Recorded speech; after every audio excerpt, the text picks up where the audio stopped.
baru gue mulai, gue tahu.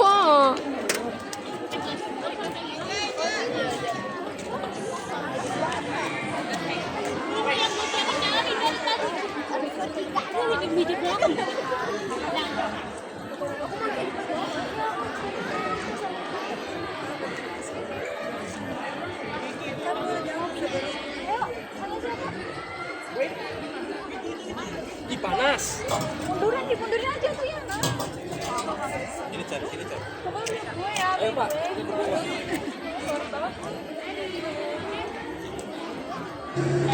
Aku, Ken Arok, pemuda desa yang menghabiskan hari-hariku merawat ibu yang sakit. Meski begitu, warga desa tetap memandangku rendah. Tidak ada yang pernah bersikap baik kepada keluargaku.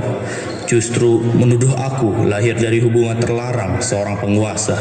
Dari sinilah kisahku dimulai.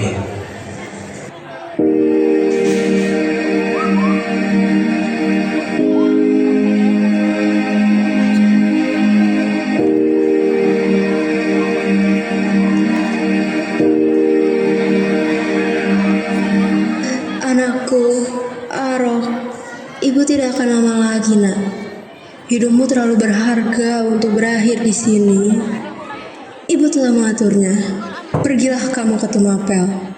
Carilah seorang penada barang. Mungkin di sana jalan hidupmu akan berubah.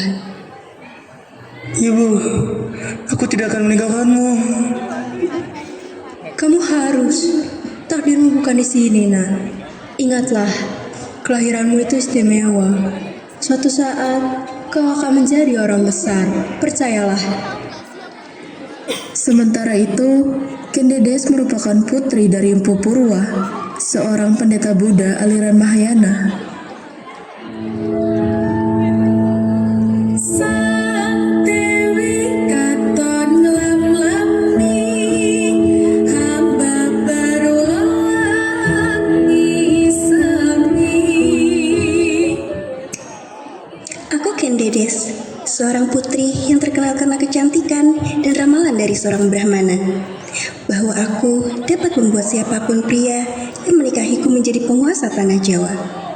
Dan mereka adalah para pelayanku, sekaligus teman yang telah menemaniku dari aku kecil.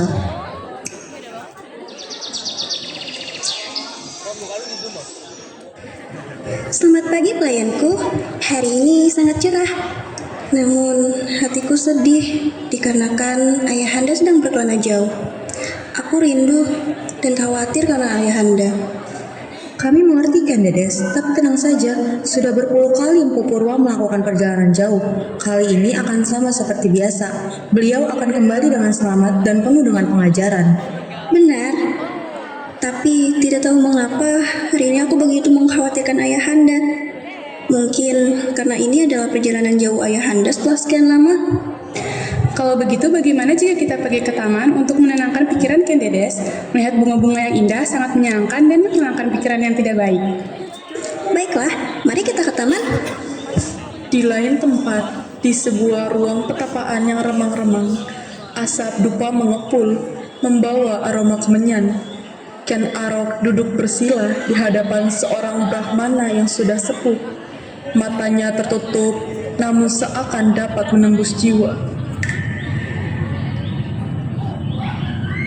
Ken Arok, telah lama kutunggu kedatanganmu. Takdirmu bukanlah takdir biasa. Ada cahaya besar yang akan menentukan jalan hidupmu. Apa maksudmu, Brahma? Cahaya apakah itu? Bukan cahaya matahari atau bulan, melainkan cahaya seorang perempuan. Namanya Kendedes. Dalam dirinya bersinar-sinar Prajna Paramita, cahaya kebijaksanaan tertinggi. Dia adalah lambang kedaulatan. Dengarkanlah ramalan ini baik-baik, wahai calon penguasa. Apabila engkau berhasil mempersunting Kendedes, wanita itulah yang akan mengangkat derajatmu dari panglima menjadi penguasa tanah Jawa. Darahmu dan darahnya lah yang akan melahirkan raja-raja besar. Para penduduk desa mengagumi kecantikan Kendedes. Ialah gadis yang diramal sebagai ratu yang dapat menggentarkan tanah-tanah Jawa, bernama Ramalan Sri Nareswari, seorang raja dari Tumapel, Tunggul Ametung. Ia pun tertarik dan ingin bertemu dengan sang Dedes di kediamannya setelah mendengar kabar bahwa ada gadis dan cantik seperti yang ada pada ramalan. Benarkah ada gadis secantik ramalan itu? Jika demikian, aku akan mempersuntingnya menjadi istriku. Dengan Dedes di sisiku, para Brahmana akan tunduk pada Tumapel. Tunggul Ametung dan pasukannya ingin mencari Ken Dedes di desa sambil bertanya-tanya kepada warga sekitar. Dan akhirnya Tunggul Ametung menemukan kediaman Ken Dedes. Jadi, di sini kediaman Ken Dedes seperti apa yang sudah warga katakan. Maaf Tuan, ada apa gerangan datang ke kediaman ini? Aku mencari gadis bernama Ken Dedes. Benarkah di sini kediaman sang putri? Benar Tuan, ada keperluan apa Tuan dengan Ken Dedes? Panggil Ken Dedes untuk menghadapku. Beritahu, Tunggul Ametung, sang aku Tumapel ingin bertemu dengannya. Baik Tuan, akan segera kami sampaikan.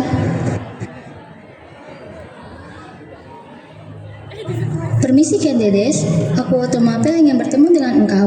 Ia sudah berada di kediaman ini. Apa? Aku Tumapel? Ada keperluan apa sang aku ingin bertemu denganku?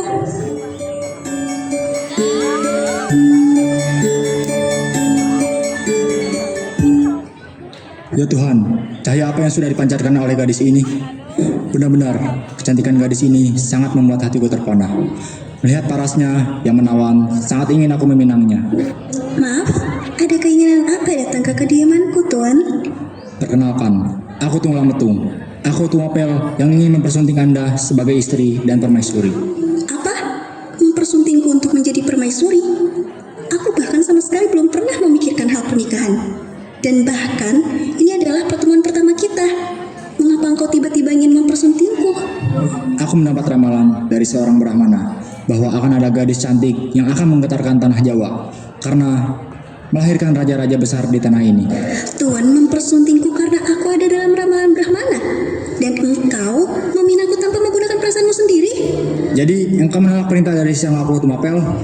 Maafkan aku, tapi aku akan tetap meminangmu bagaimanapun caranya. Tuan, ada apa ini? Lepaskan, lepaskan. Tuan, sebentar. Ada apa ini? Mengapa engkau membawa paksa Ken Dedes? Lebih baik kau diam saja pelayan. Ini demi masa depan kerajaan Tumapel dan untuk melaksanakan ramalan bagaimana.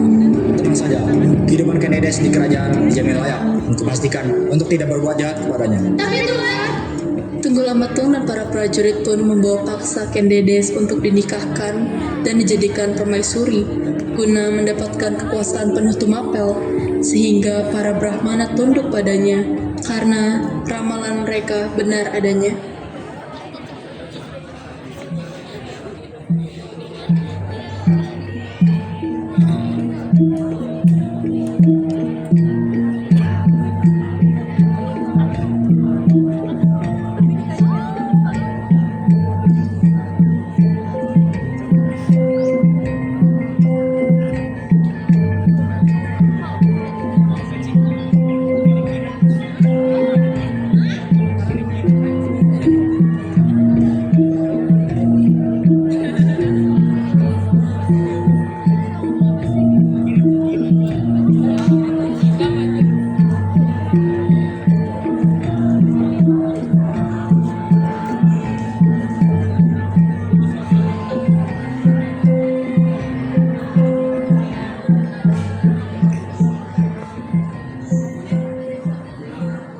Satu bulan setelah pernikahan, Tunggul Ametung bersiap memimpin penyerangan ke wilayah selatan.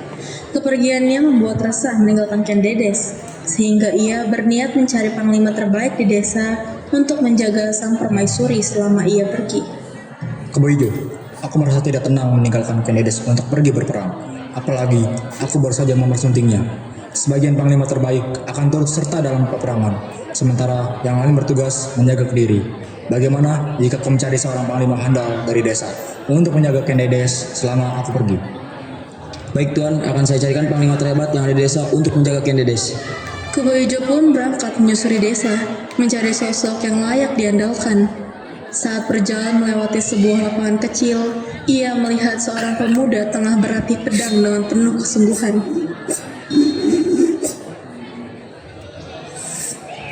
Untuk seorang pemuda desa, lihat juga kau berarti pedang. Siapa kau? Refleks yang bagus, jarang ada pemuda desa yang seterampil itu. Tenanglah, aku Kebo Ijo, Panglima Perang Kerajaan Tumapel. Panglima Kerajaan Tumapel? Ada urusan apa sehingga seorang panglima kerajaan turun menyusuri desa? Aku sedang mencari seseorang, namun sebelum menjelaskan, bisakah kau menurunkan pedangmu? Sang Aku Tumapel memerintahkan mencari seorang pemuda desa yang terampil menggunakan pedang dan naik dijadikan pengawal. Untuk apa Sang Aku Tumapel mencari pengawal dari rakyat desa? Kemana perginya pengawal terampil yang ada di kerajaan? Kami akan menempuh perjalanan yang cukup jauh dan membutuhkan banyak panglima serta pengawal terbaik kerajaan. Karena itu, kami memerlukan bantuan dari rakyat desa. Lihat keterampilanmu berlatih pedang serta ketangkasanmu saat menghadapi orang asing. Aku merasa yakin bahwa kau adalah orang yang tepat untuk menjadi pengawal permaisuri Aku Tumapel. Permaisuri Aku Tumapel? Imbalan apa yang akan aku dapat untuk menjaga sang permaisuri? Ikutlah bersama Aku Tumapel untuk bertemu sang Aku dan bicarakan hal itu kepada Aku Tumapel. Baiklah, aku bersedia. Setelah Ken Arok menyetujui permintaan Kebo Ijo untuk ikut ke kerajaan dan menjadi pengawal dari Ken Dedes, mereka pun berjalan bersama ke kerajaan.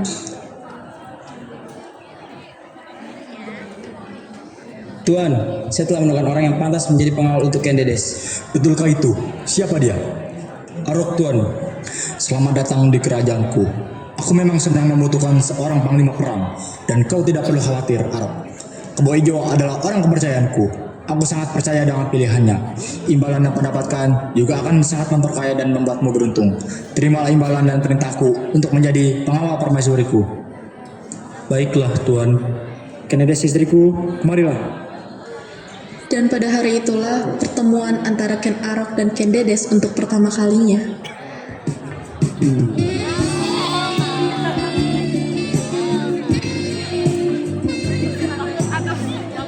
Cantik sekali wanita itu. Wahai Ken Arok, ingatlah, itu adalah istri dari Paduka Tunggul Amatung. Jangan sampai berbuat macam-macam, apalagi kau menggodanya. Ken Arok, perkenalkanlah, ini istriku, Ken Dedes. Istriku, perkenalkan, ini Ken Arok, pengawal kau. Ken Dedes, sepertinya aku tidak memiliki banyak waktu. Aku harus segera melakukan penyerangan ke kerajaan selatan. Tunggul Amatung dan Kebo Ijo pun pergi dari kerajaan Tumapel menuju kerajaan selatan. Salam kenal Ken Arok. Namamu sering kudengar sebagai pemuda yang gagah perkasa. Terima kasih, Dewi. Itu hanyalah keberuntungan semata. Aku masih harus banyak belajar memimpin. Kau terlalu rendah diri, Arok. Kewibawaanmu jelas terpancar. Pengawal pasti merasa aman di bawah pimpinanmu. Semoga aku dapat membenarkan kepercayaan yang Paduka berikan. Aku yakin akan hal itu. Keberadaanmu akan memperkuat Tumapel. Sebagaimana kehadiran Dewi yang menerangi istana ini, kedamaian terpancar darimu. Sejak pertemuannya dengan Ken Dedes, hati Ken Arok tak lagi tenang. Pesona sang permaisuri bukan hanya menggugah pikirannya, tapi juga mengingatkannya kembali pada ramalan seorang Brahmana. Pada suatu malam, dengan langkah cepat dan hati gelisah, ia pergi menemui seorang apu ternama bernama Pu Gandring.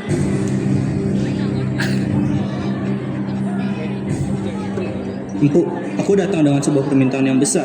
Tempakanlah untukku sebilah keris yang tidak tertandingi, yang sanggup menaklukkan siapapun yang menghalangi jalanku. Permintaanmu ini sangat berat, Arok. Sebilah keris bukanlah sekedar besi tajam. Ia menyimpan jiwa dari pembuat dan cara pembelinya. Apakah kau siap menanggung segala konsekuensinya? Aku siap, Empu, demi takdir yang harus kukejar dan demi perempuan yang harus menjadi pendampingku. Baiklah, aku akan menampakkan keris sebaik. Namun, untuk membuatnya butuh waktu 6 bulan. Apakah kau sanggup? Aku sanggup, Empu. Namun, baru 4 bulan berlalu, Ken Arok sudah kembali dengan wajah yang tidak sabar. Empu, serahkan keris itu sekarang. Aku tidak dapat menunggu lebih lama lagi. Arok, keris ini belum sempurna. Proses penempaan dan pembelian muatan linknya belum selesai. Jika kau paksakan, ini akan berbuncalah. Cukup, aku tidak mempedulikan kesempurnaannya. Yang penting keris ini sudah berada di tanganku.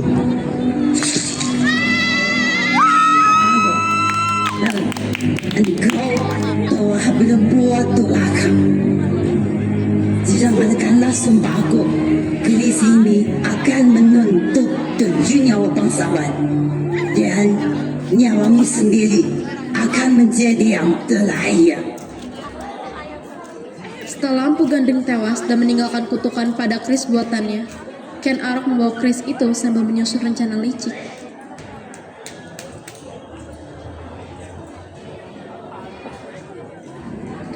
Pada suatu siang, sebagai bagian dari siasatnya, Ken Arok berpura-pura menunjukkan keris tersebut kepada Kebo Ijo, seolah keris itu hanyalah senjata biasa. Lihatlah, Kebo Ijo. Keris ini adalah hasil karya Empu Gandring. Sungguh tiada tandingannya. Wah, wapik tenan iki. Piye carane entuk kerisiku? Apa aku iso nyilih? Baiklah, namun berhati-hatilah. Jangan sampai keris ini rusak. Harganya sangat mahal. Kebo Ijo segera berkeliling di sekitar istana dan pasar, membusungkan dada sambil memamerkan keris tersebut.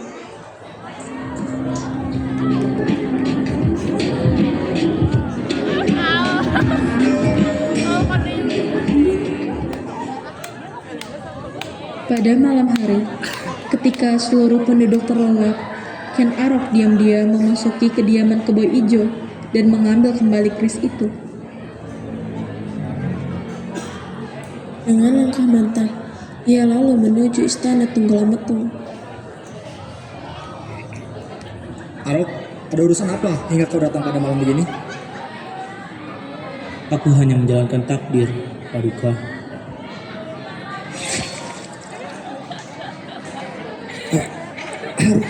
Engkau,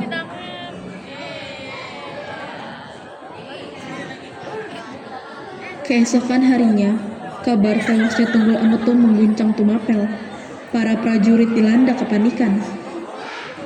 Tangkap Kebo Ijo, dialah pembunuh Tunggalametung. Apa? Tidak, aku tidak membunuhnya.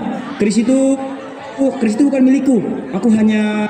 Pembohong, kami semua telah melihat kau membawa keris itu dan kau telah menyembuhkannya. Kebo Ijo akhirnya dihukum mati. Kekosongan kekuasaan membuat Tumapel dilanda kekacauan dan krisis. Hingga Ken Arok tampil sebagai panglima berani yang mampu menenangkan rakyat. Dengan Ken Dedes di sisinya, ia mulai menapaki jalan menuju kejayaan. Rakyat membutuhkan pemimpin yang kuat, dan aku melihat kualitas itu padamu, Arok.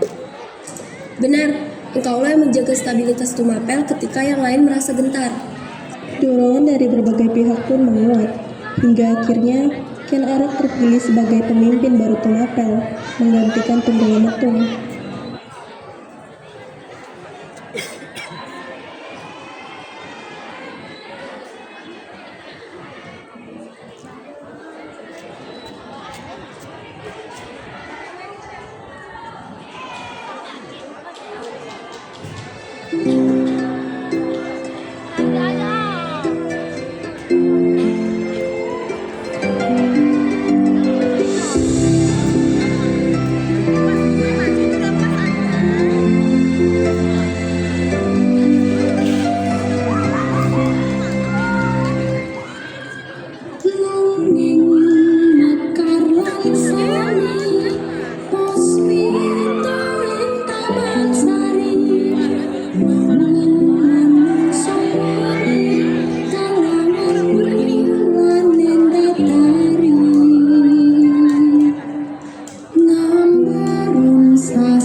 Dewi, ramalan itu benar.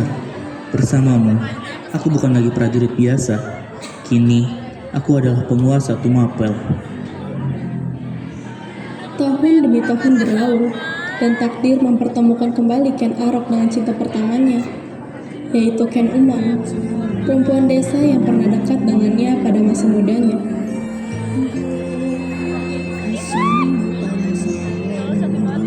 Ini Umang. Astaga, Aku hampir tidak percaya kau masih mengingat sahabat lamamu yang kini sibuk dengan segala urusan istana. Bagaimana mungkin aku lupa, Arok? Meski kini kau telah menjadi seorang raja, bagiku kau tetap teman yang dulu pernah berbagi suka dan duka. Aku bahagia kau datang.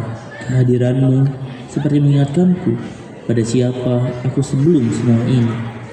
Umang, izinkan aku mengembalikanmu ke sisi, bukan hanya sebagai sahabat, tetapi sebagai bagian dari keluargaku. Aku tahu kedudukanmu tinggi, Arok. Aku tidak mungkin menjadi permaisurimu. Tidak perlu menjadi permaisuri, jadilah selirku. Hatiku akan selalu menjagamu. Di sisi lain kerajaan, Ken Dedes berada di kamarnya. Ia duduk di depan cermin meja riasnya. Dengan perasaan yang sulit ia jelaskan.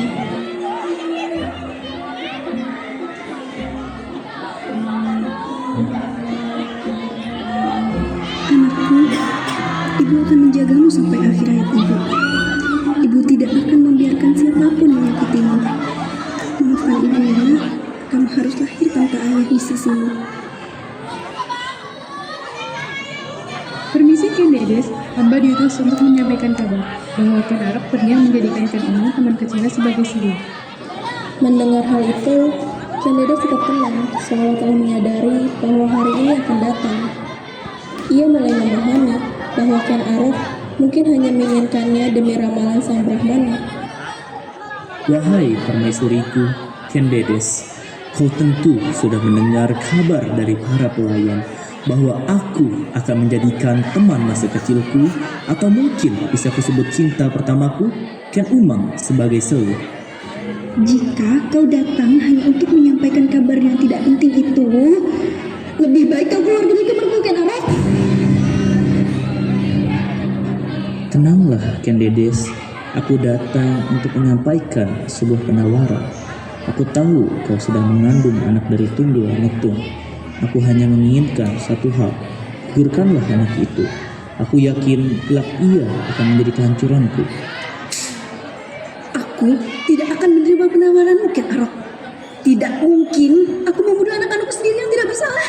Tapi kau tahu Ken Dedes, anak itu bisa menjadi ancaman bagi Tumapel. Ancaman bagimu atau bagi Tumapel, Arok? Kau takut ia akan mengetahui bahwa ayahnya dibunuh olehmu, lalu menjadi penghalang bagi ambisi kekuasaanmu? Tenang saja, Ken Arok. Seperti aku diam soal kejahatanmu membunuh Tunggul Ametung, aku juga akan diam tentang ini. Baiklah, jika itu kehendakmu, kali ini aku terima. Pertengkaran mereka berakhir dengan ketegangan yang menggantung. Tak lama kemudian, pernikahan Ken Arok dan Ken Umang pun diselenggarakan.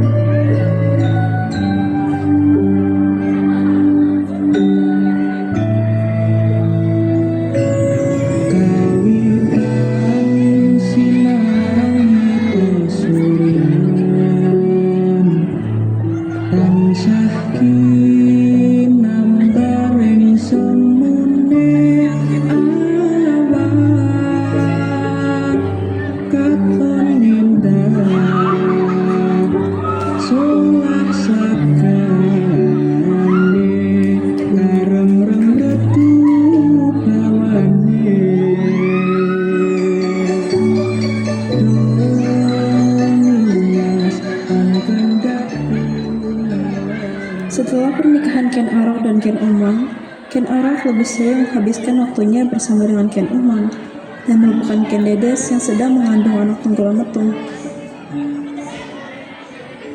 Umang, aku senang kita dapat bersama lagi. Aku juga, Ken Arok. Tapi aku merasa kehadiranku tidak disambut baik oleh Ken Dedes. Padahal aku ingin sekali menjalin hubungan baik dengannya. Mungkin karena aku dari rakyat biasa, ia tak sudi dekat denganku. Tidak seperti itu. Mungkin kalian hanya perlu waktu agar menjadi dekat. Bagiku, kalian setara.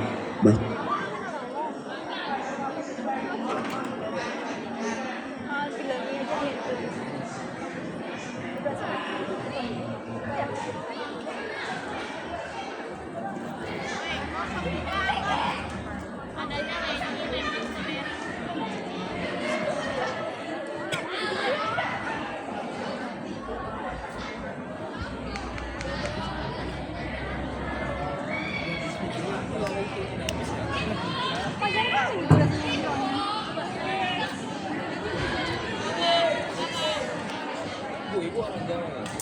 Oh, bagus banget. Jawa Timur. Tahu nggak? Tahu dah. Diri sering dengar saya. Ya sudah di Jawa Timur. Saudara saya dia ada, tapi kayaknya pernah di Jawa Timur. Rata-rata Semarang sama Jogja. Oh Jawa Tengah ya Pak? Kalau teman saya yang dari Jawa Timur. Oh. Mana dekat sama ibu?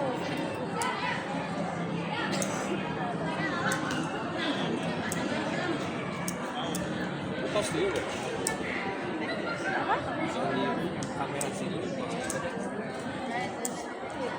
Teknik bukanya dipotong.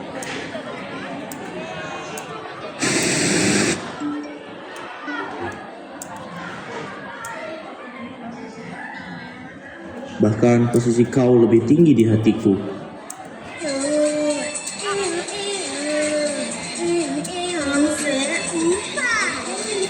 Denganku karena kamu bukanlah kapal kita berkas.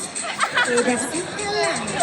Jangan disaingi aku kalau kamu masih punya malu. Gak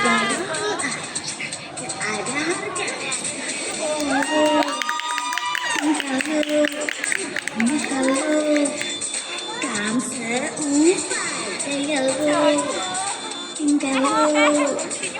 kalau kamu seupai semana kecelaka mendingan semua pulang aja. Aku hai kayak bukan badai, gak seperti semua yang seupai. Dan harap kita punya hubungan yang baik. Beberapa bulan kemudian, Ken Dedes akhirnya melahirkan anaknya yang diberikan nama Anusapati. Tahun demi tahun berlalu, Anusapati kini beranjak dewasa. Ibu, sejak kecil aku sering mendengar bisikan aneh di luar sana. Katanya aku bukan darah Ken Arok. Benarkah itu? Nak, jangan mudah percaya pada bisik-bisik orang. Tapi mataku tak bisa dibohongi. Aku berbeda dengan ayah. Katakan yang sebenarnya, Ibu. Siapa ayah kandungku?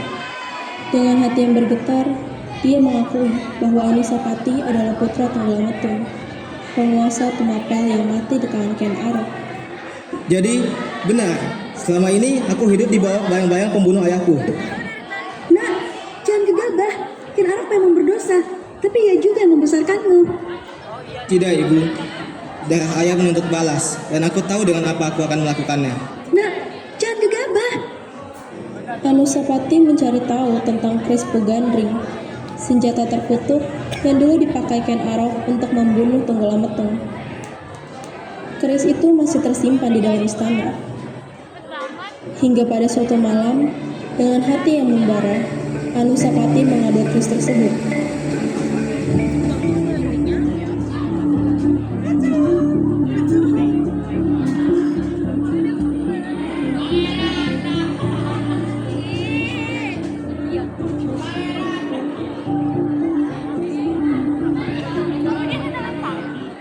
Hidup ini akhirnya berpihak padaku. Tak ada lagi yang bisa mengguncang kedudukanku. Ayah, atau harus kusebut pembunuh. Malam ini kutuntaskan dosa lama itu. Keris ini, Gandring, sumpahmu benar-benar nyata. Ken Arok pun tewas di tangan Anusapati, tepat dengan kutukan Pugandring. Keris itu akan menelan 7 nyawa bangsawan, termasuk sang pemiliknya sendiri. Arok, kenapa kau pergi secepat ini? Kita bahkan belum lama bersama setelah berpisah puluhan tahun. Kenapa kau pergi meninggalkanku, Arok? Dan sejak malam itu, Tumapel memasuki lembaran baru, penuh intrik dan darah. Cerita ini menjadi peringatan abadi bahwa jalan pintas yang penuh dosa hanya akan menciptakan lingkaran balas dendam dan tidak akan pernah membawa kemenangan yang sejati. Cerita ini juga menegaskan kuatnya hukum karma. Setiap tindakan baik maupun tindakan jahat pasti akan menuai hasilnya.